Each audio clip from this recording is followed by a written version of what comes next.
The late afternoon sun painted the streets in shades of gold as Lily walked home from school, her backpack bouncing lightly on her shoulders. She loved this time of day, when the world felt quiet and the breeze carried the scent of blooming flowers. But as she passed through the park, something unusual caught her attention. On a weathered wooden bench sat a boy who looked far too small to be sitting there all alone. His shoulders slumped forward, his hands fidgeting in his lap as if clinging to something invisible. His clothes were worn and wrinkled, his shoes a size too big, making it seem like he had slipped into someone else's world by mistake. What struck Lily the most was his eyes, wide, restless, and filled with a kind of fear she couldn't quite name. They darted around the park, as though searching for someone who was no longer there. There was a sadness about him, a heavy loneliness that seemed to weigh down his small frame. Children played nearby, their laughter ringing through the air, but he sat apart, untouched by their joy, as though invisible to everyone else. Lily slowed her steps, her curiosity tugging at her heart. Something inside her whispered that he wasn't just alone, he was lost, in more ways than one. She felt a sudden ache in her chest, the kind that comes when you know someone needs help, and you realize you might be the only one who notices. Lily hesitated for a moment, unsure if she should approach, but the sight of the boy's trembling hands made her decision for her. She walked slowly toward the bench, careful not to startle him. When she was close enough, she offered a gentle smile and asked softly, "Hey, are you okay?" The boy lifted his head, his eyes meeting hers with a mixture of fear and relief. For a few seconds he said nothing, his lips parting as if words were too heavy to carry. I don't know where my home is," he finally whispered, his voice fragile, almost breaking. His small hands tightened around the edge of the bench, as if it were the only thing keeping him steady. Lily's heart squeezed at his words.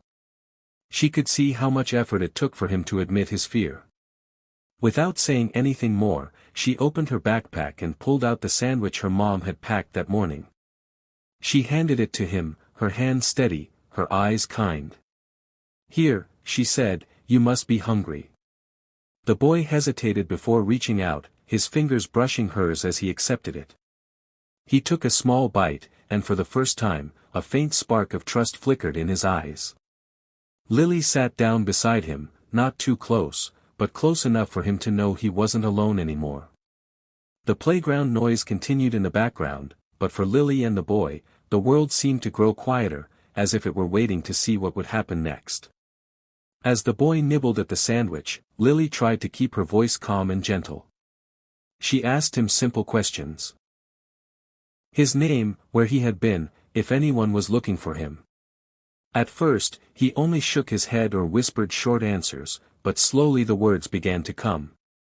He told her he had been walking for hours, unsure which way to go, too frightened to stop anyone for help. He had hoped someone might notice him, yet every face that passed looked away. Lily listened, her heart growing heavier with each detail. She thought of how many people must have seen him sitting there, and how easy it had been for them to pretend he wasn't there. The realization stung her, sometimes the world moved too fast to notice the ones who needed it most. She looked at him closely then, not just at his worn clothes or tired face, but at the loneliness wrapped around him like a shadow. It wasn't just that he didn't know the way home, it was that he had started to believe no one cared if he ever found it. In that moment, Lily understood something important. Sometimes what people need most isn't a quick solution, but a hand willing to reach out, a voice willing to say, "You matter." She knew she couldn't walk away now. This boy needed more than directions, he needed someone to see him, to stand beside him, and to remind him he wasn't invisible. Lily took a deep breath and stood up, holding out her hand to the boy. "Come on," she said softly, "I think I know what we can do." The boy looked at her hand for a long moment, hesitation flickering in his eyes, but something in her steady smile gave him the courage to take it. His small fingers curled around hers, and together they began walking down the path. As they moved through the park, Lily talked to him the whole way, light little stories about her school, about the silly things her cat did, about the time she tripped in the cafeteria and spilled juice everywhere. Each story made him lift his head just a little higher, and eventually, she noticed the faintest curve of a smile tugging at the corner of his mouth. When they reached the police station near the park's edge, Lilly gently pushed the door open.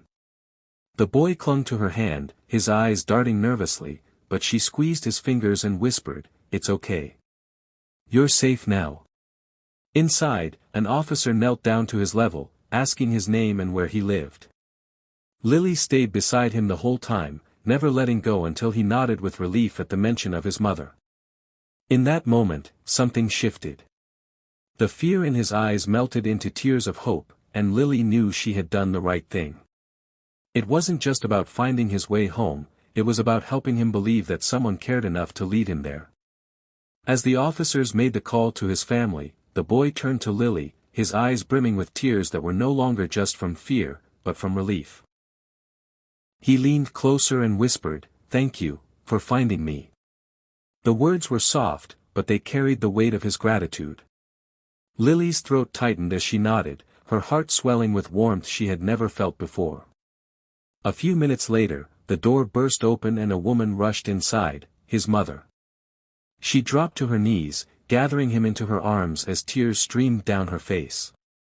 The boy clung to her, his small voice muffled against her shoulder, but Lilly could hear the joy and relief in it. She stepped back quietly, not wanting to interrupt the reunion, but the mother looked up through her tears and mouthed, "Thank you." On the walk home, the evening sky had deepened into soft shades of pink and purple. Lilly felt lighter than she ever had before. She realized kindness wasn't about grand gestures or perfect answers, it was about choosing to care when it would be easier not to. As she turned down her street, she smiled to herself. She had given a lost boy more than directions, she had given him hope.